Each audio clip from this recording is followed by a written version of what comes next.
Hi, I'm Kat, and in this tutorial I'll show you how to make this fizzing champagne glass bath bomb. And the best part about this is that the whole time you use it, it bubbles just like champagne.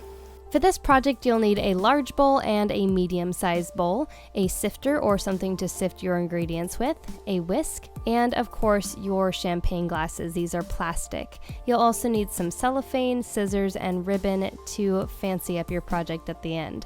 For your ingredients, you'll need 2 cups of baking soda, 1 cup of citric acid, 1 cup of cornstarch, 1 cup of Epsom salts, 2 tablespoons of the oil of your choice. I'm using melted coconut oil, 2 tablespoons of water, your essential oils in your preference, and of course your food coloring. I'm using red and yellow.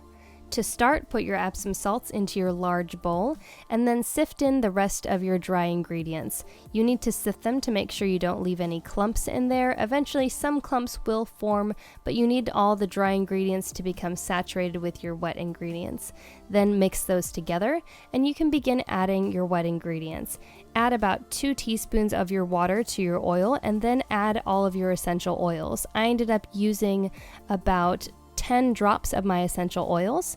Mix those together, then add about 1/4 of your liquid at a time. You want to add a tiny bit of liquid and then stir it into your mixture thoroughly because you want to prevent that fizzing chemical reaction from happening.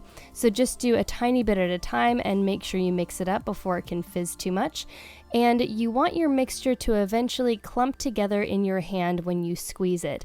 Use up all of your liquid initially, and if you have to add more to get it to this consistency, add a tiny bit of water at a time until it holds together like this. Then take about 1/4 of that mixture and separate it into your medium-sized bowl.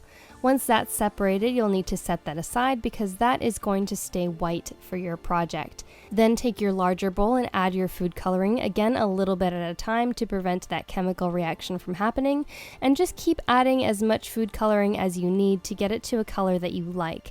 Once you've gotten all of your color thoroughly mixed in, you're ready to put it into the cups. Start by packing it up in the stem of the cup because that's hollow, so you'll need to fill that to begin with. Then pack it firmly into your champagne glass, leaving about a 1 centimeter gap from the rim of your glass. Then fill the rest of it with a little bit of your white mixture, then mound a little bit extra on top and pack that with your palm so you get that nice bubbly looking effect.